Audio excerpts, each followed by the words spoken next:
भीक नव्हे तर हक्क मागत आहेत त्या विद्यार्थी। राहुल गांधी यांच्या पुण्यातल्या छात्रों की गुंज कार्यक्रमात मी त्या आदिवासी मुलींची वेदना पाहिली, अख्ख्या देशानं पाहिली। महाराष्ट्रामध्ये आदिवासी पाड्यांवर, आदिवासींच्या आश्रमशाळांमध्ये आदिवासींच्या संदर्भात जो अन्याय सुरू आहे हे महाराष्ट्रात वर्षानुवर्ष सुरू आहे। सगळ्यात जास्त भ्रष्टाचार कुठे असेल तर तो आदिवासींच्या विकास निधीमध्ये सुरू आहे। मैलोनमैल पायपीट करून मुलांना शाळेत जावं लागतं आहे। आश्रमशाळांमध्ये बघितलं असेल सर्पदंशाने मुली मरत आहेत। आश्रमशाळेमध्ये आपण पाहिलं असेल निकृष्ट दर्जाचं त्यांना भोजन दिलं जातं। 13 शिट्या घेऊन वाटाणा शिजत नाही या सरकारचा, आणि त्याच्यातही कोणी आवाज उठवला की त्या शिक्षिकेला निलंबित करायचं। गेल्या काही काळापासून, दिवसापासून, मला वाटतं 17 ते 18 दिवस झाले पुण्यामध्ये आदिवासी विद्यार्थी उपोषणाला बसलेले आहेत। त्यांच्या फीचा, स्कॉलरशिपचा विषय आहे। अशा वेळेला जर राहुल गांधी या देशाचे विरोधी पक्षनेते आहेत, लोकसभेचे विरोधी पक्षनेते आहेत, त्यांनी त्या भूमिकेतून सरकारला पत्र लिहिलेलं आहे आणि सरकारनं त्या संदर्भात त्यांच्या कामात सुधारणा करणं गरजेचं आहे। सर, तुम्ही अगोदर या सगळ्या संदर्भामध्ये खरं तर आवाज उठवला होता आदिवासींच्या संदर्भात। आता एक न्यायमूर्ती आहे प्रसन्न वाळे, त्यांनी देखील असं म्हटलंय की तुम्ही कुंभमेळ्याला एवढा मोठा निधी देतात, मालिकांना एवढा मोठा निधी देतात, तर इकडे 0.% जरी निधी दिला असं तर महाराष्ट्रात। न्यायमूर्ती वराळे यांचं अभिनंदन केलं पाहिजे। महाराष्ट्रातूनच ते पुढे गेलेले आहेत सुप्रीम कोर्टापर्यंत, आणि महाराष्ट्रातल्या परिस्थितीची जाणीव त्यांना आहे असं मला दिसतं आहे। कुंभमेळ्यामध्ये आत्ता 38,000 कोटीचं बजेट केलं आहे, ते 45 आणि शेवटी ते 75,000 कोटीपर्यंत जाईल। या 75,000 कोटीतले प्रत्यक्ष किती पैसे नाशिक शहरात कुंभमेळ्यासाठी खर्च होतील हे संशयास्पद आहे, कारण आत्ताच हजारो कोटी रुपये ठेकेदारांच्या माध्यमातून त्याचं गबन केलेलं आहे, हे स्पष्ट दिसतं आहे। नाशिकचे खड्डे असतील, नाशिकचा विकास असेल, नाशिकचे रस्ते असतील, इतर अनेक गोष्टी आहेत, कॉन्ट्रॅक्ट्स आहेत, ही सगळे मंत्री आणि भाजपचे आमदार आणि त्यांचे ठेकेदार आपापसात वाटून घेताना दिसत आहेत। एका प्रकरणात मंत्र्यांच्या जावयानेच एका दिवसात 27 कोटी रुपयाचं कमिशन घेतलं आहे। हे मी आतापर्यंत 3 ते 4 वेळा सांगितलं आहे। त्या मंत्र्याचं नाव काय सर? असं आहे की आता ते कुंभमेळा मंत्र्यांना विचारा। चौधरी नावाचे जे जावई आहेत त्यांनी एक कॉन्ट्रॅक्ट वेगळ्या पद्धतीनं 3 लोकांना दिलं। मूळ काम आहे 72 कोटी रुपयाचं, तेच काम दुसऱ्या कंपनीला दिलेलं आहे 45 ते 50 कोटी रुपयांना, परत त्याच कंपनीनं तेच काम दिलं आहे साधारण 30 कोटी रुपयाला। म्हणजे 30 कोटीत काम होऊ शकतं, पण मूळ टेंडर जे आहे ते 70-75 कोटीला देऊन त्यातली जी मधली जी गॅप आहे कमिशनची ती त्या मंत्र्यांच्या जावयाने घेतली 27 कोटी रुपये। हे अशा प्रकारे जर काम होणार असेल, कुंभमेळ्यामध्ये जनतेच्या पैशाचा अपव्यय होणार असेल, तर जस्टिस प्रसन्न वराळे जे सांगतायत यातला 1% जरी खर्च झाला असता शालेय शिक्षणावर, शाळांवर, तर चांगल्या पद्धतीनं मराठी शाळा उभ्या राहिल्या असत्या, आदिवासी पाड्यांवरती शाळा उभ्या राहिल्या असत्या, विहिरी उभ्या राहिल्या असत्या, रुग्णालय उभी राहिली असती। अनेकदा न्यायमूर्ती विधान करतात पण प्रत्यक्ष त्यांच्या आदेशामध्ये हे खरं आहे। चंद्रचूड यांच्या बाबतीत तो आम्ही अनुभव घेतलेला आहे। त्यांनी सर्व काही शिवसेनेचं म्हणजे आमचं बरोबर आहे, आमच्यावर अन्याय झाला आहे, बरं राज्यपाल चुकले, आमच्याच पक्षाचा प्रतोद शिवसेनेचा, बरं का, हाच योग्य आहे। भरत गोगावले हे बेकायदेशीर प्रतोद आहेत, पण निर्णय आमच्या विरोधामध्ये दिला, न्याय दिला नाही, पूर्ण न्याय देत नाही। नुसतं बोलू नका, आपण ज्या न्याय असणार बसलेला तिथून आदेश द्या, तुम्हाला त्यासाठी बसवलेलं आहे। सर, काल महायुतीची समन्वय बैठक झाली आहे, तुम्ही कसं पाहता त्याकडे? त्यात काही म्हणजे निधी वाटपा संदर्भातले विषय सोडवले? मला असं वाटतंय की देवेंद्र फडणवीस आवराआवर करत आहेत. इतक्या दिवसापासून हे विषय पेंडिंग आहेत. मग राज्यपालांच्या काही जागा भरायच्या असतील, महामंडळांच्या नियुक्त्या आहेत, त्यानंतर निधी वाटप आहे, हे त्यांच्या पद्धतीप्रमाणे त्यांनी प्रलंबित ठेवलं. पण आता देवेंद्र फडणवीस यांना दिल्लीत येण्यासंदर्भात ज्या हालचाली सुरू आहेत त्याआधी हे सगळ्या विषयांचा निपटारा करून आपापली माणसं योग्य ठिकाणी बसवून देवेंद्र फडणवीस दिल्लीकडे रवाना होतील असं मला वाटतंय. मी सातत्यानं सांगतोय. युपीए किंवा महायुतीमध्ये तुम्ही असताना तुमच्या पक्षाच्या वाट्याला राज्यपाल पद मिळायचं किंवा लोकसभा अध्यक्षपद मिळालं होतं. आता त्या पद्धतीने सध्याच्या महाराष्ट्रातील एनडीएच्या घटक पक्षांना एनसीपी किंवा शिंदे गटाला देखील कुठलंही राज्यपाल पद किंवा केंद्रात इतर लाभ मिळताना पाहायला मिळतो. नाही, पण मला असं कोणीतरी सांगितलं की त्यांना 4 देशांतलं हाय कमिशनर पद मिळतं आहे, ॲम्बॅसेडर्स. म्हणजे ते 4 देशामध्ये राज्यपाल पद मिळणार नाहीच त्यांना, पण हाय कमिशनर म्हणून, राजदूत म्हणून त्यांच्या पक्षाला 4 जागा देत आहेत. मोठा पक्ष आहे, एवढा सुशिक्षित लोकांचा पक्ष आहे. अगदी प्रेसिडेंट ट्रम्पपर्यंत त्यांचं वजन आहे. ट्रम्प त्यांना घाबरतो, आमचाही पक्ष फोडतील म्हणून. त्याच्यामुळे त्यांना, त्यांच्या पक्षाला, शिंदे गटाला 4 राजदूत पदं, राज्यपाल नाही, राजदूत पदं. हे यांचे सगळे पैसे परदेशात आहेत ना, त्याच्यामुळे ते पैसे सांभाळण्यासाठी, प्रॉपर्ट्या परदेशातला सांभाळण्यासाठी त्यांना राज्यपाल नको, त्यांना राजदूत पदं हवे आहे.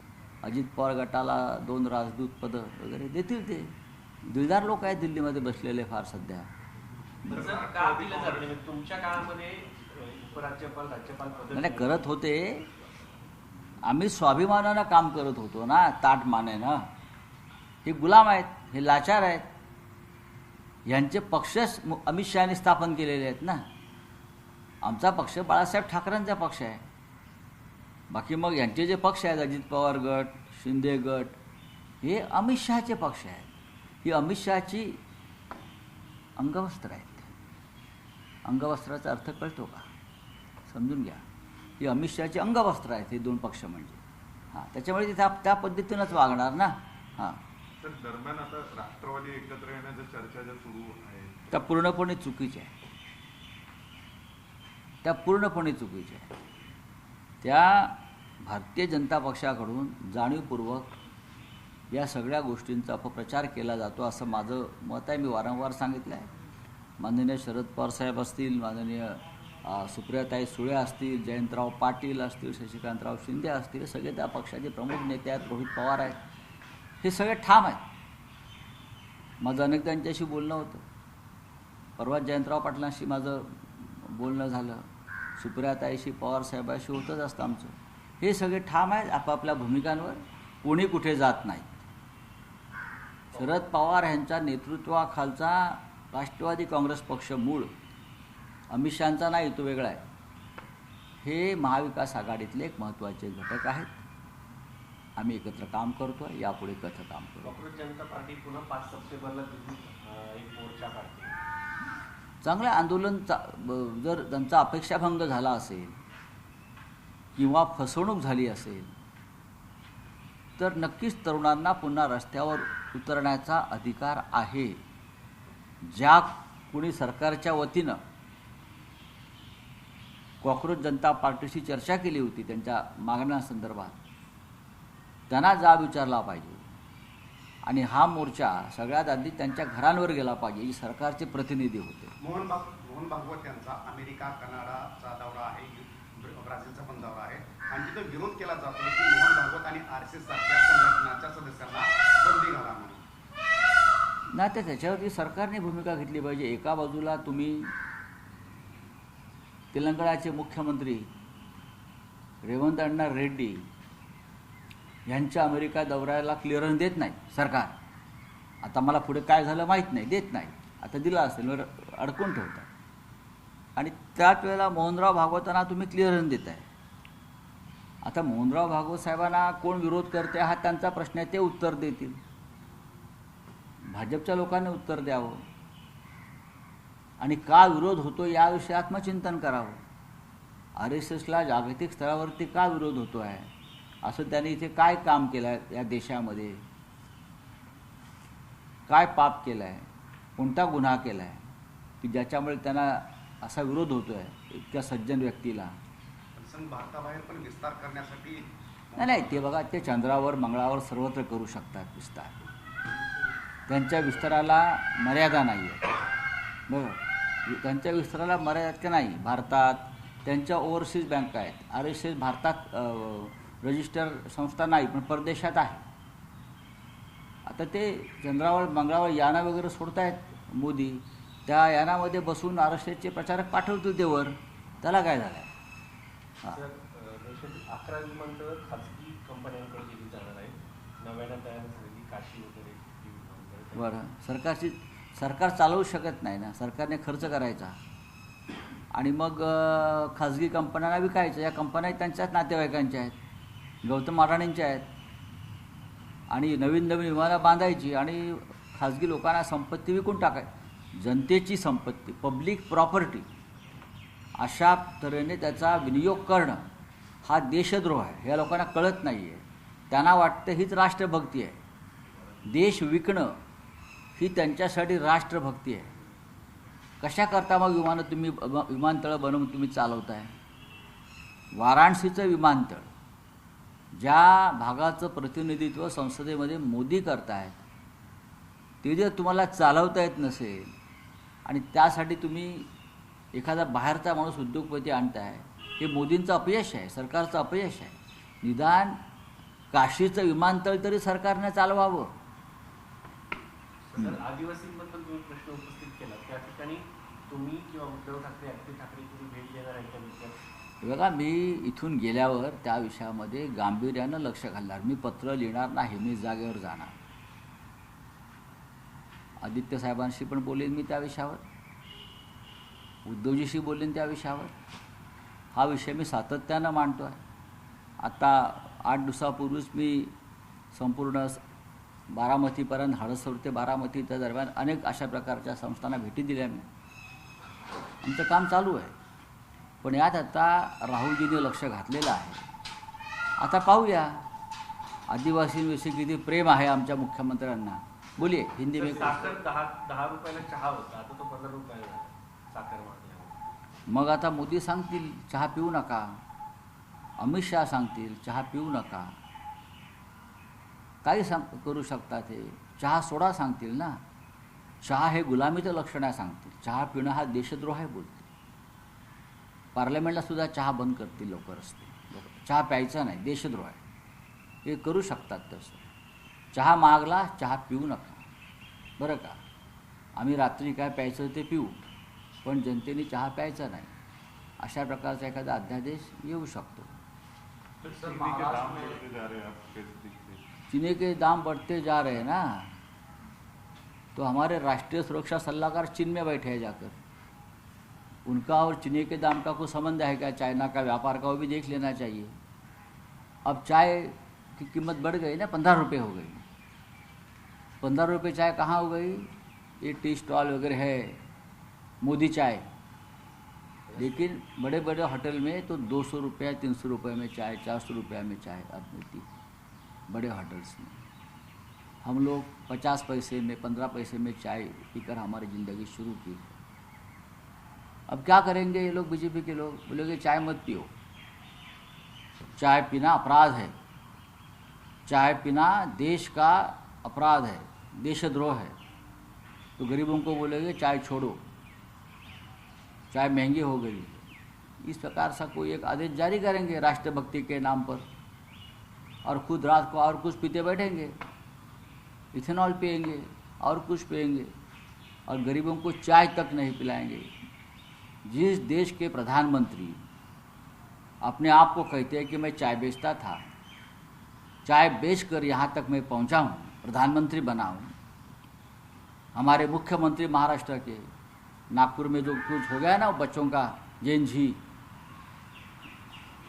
गैदरिंग, उसमें भी बोल रहे थे एक चाय बेचने वाला इस देश का प्रधानमंत्री बन गया. इस संविधान की ताकत है. अगर आप चाय बेचकर प्रधानमंत्री बन गए हो भाई साहब, तो गरीब लोग जो सुबह चाय पीते हैं वो कितनी महंगी है आपने देखा है कभी? देवेंद्र जी ने या मोदी जी ने? आपको चाय की कीमत नहीं लगती ना, आप सरकारी चाय पीते हो हमेशा। गरीबों को तो मेहनत करके एक प्याला चाय पीना पड़ता है। सोचिए ज़रा मोदी जी, नहीं तो आकर लाल किले से बोल दिए चाय छोड़ दो, जैसे गांधी जी ने कहा था चले जाओ ब्रिटिशों को, आप बोले चाय छोड़ो। गांधी बोला था देश छोड़ो। सर, बीजेपी सांसद कंगना रनौत ने कृति सेनन और तापसी पन्नू पे कटाक्ष किया है, एक राखी के विज्ञापन का जिक्र किया है कि बिकनी और गारमेंट्स आप में उस महिला सांसद को इतनी गंभीरता से क्यों लेते हो? मत लीजिए, इतना महत्व मत दीजिए। ये अंधभक्त लोग हैं, अंधभक्त के भी ऊपर से स्टेप है उनकी, समझा? दिमाग नहीं है उनके अंदर। देश में इतने प्रश्न पड़े, उनको बोलो चाय क्यों महंगी हो गई, उस बारे में सवाल पूछो उस लेडी को। 15 रुपये में चाय मिल रही है ना अभी, कल 20 रुपया हो जाएगी। कहाँ गया हमारा गन्ना? हमारा जो शुगर बनाने वाला गन्ना था वो इथेनॉल में चला गया, इथेनॉल बनाने में, मालूम है आपको? हो गया, थैंक यू। सर एक और सवाल है सर कि महाराष्ट्र में भाषा विवाद के बीच एमएनएस ने वार्निंग दिया है कि महाराष्ट्र में या तो मराठी सीखे, नहीं तो फिर महाराष्ट्र को छोड़ दो, ऑटो ड्राइवर्स के लिए। बात ऐसी है, ये मुद्दा जो है बहुत लोग अब उसके ऊपर बात करने लगे हैं। यह आदेश सरकार ने जारी किया है, आपको मालूम है ना, उसमें कोई किसी पार्टी का रोल नहीं है। ये भारतीय जनता पार्टी, शिंदे गुट यानी अमित शाह ने जारी किया है ये फतवा। ये अमित शाह के पार्टी का है उसमें, तो अमित शाह को जाकर ये सवाल पूछिए ना। ये जो शिंदे की शिवसेना है ये अमित शाह की पार्टी है, तो आप जाकर ये उनके लोगों को सवाल पूछिए। आप इस बारे में बार बार हमको सवाल पूछ रहे हो, उनका जवाब आने के बाद हम कहेंगे हमको जो कहना है। तो एक सवाल ये है कि ये जो भाषा का मामला है ये सिर्फ रिक्शा चालकों तक क्यों है? कॉर्पोरेट लैंग्वेज क्यों नहीं होती मराठी? होनी चाहिए, होनी चाहिए। सुप्रीम कोर्ट की भाषा भी हिंदी होनी चाहिए ना। फिर राष्ट्रीय भाषा का अगर बात आती है या स्थानिक भाषा की बात आती है तो संविधान में जो हमें अधिकार दिया है उसका इस्तेमाल होना चाहिए। अखिलेश यादव ने भी विरोध किया है जो निर्णय लिया है सरकार ने। बात ऐसी है, अगर महाराष्ट्र में हो या बंगाल में हो, फिर वहाँ की जो कॉरपोरेट की भाषा है वो भी स्थानिक भाषा होनी चाहिए। यही बात कही है ना, तो इसमें गलत क्या है? देश की भाषा एक होनी चाहिए, हिंदी। अंग्रेजी अगर गुलामी का लक्षण है तो हिंदी में बात होनी चाहिए। सुप्रीम कोर्ट से लेकर यहाँ जो ब्यूरोक्राट्स बैठे हैं उनको बोले हिंदी में लिखिए, पढ़िए, जवाब दीजिए हिंदी में। किसने रोका है?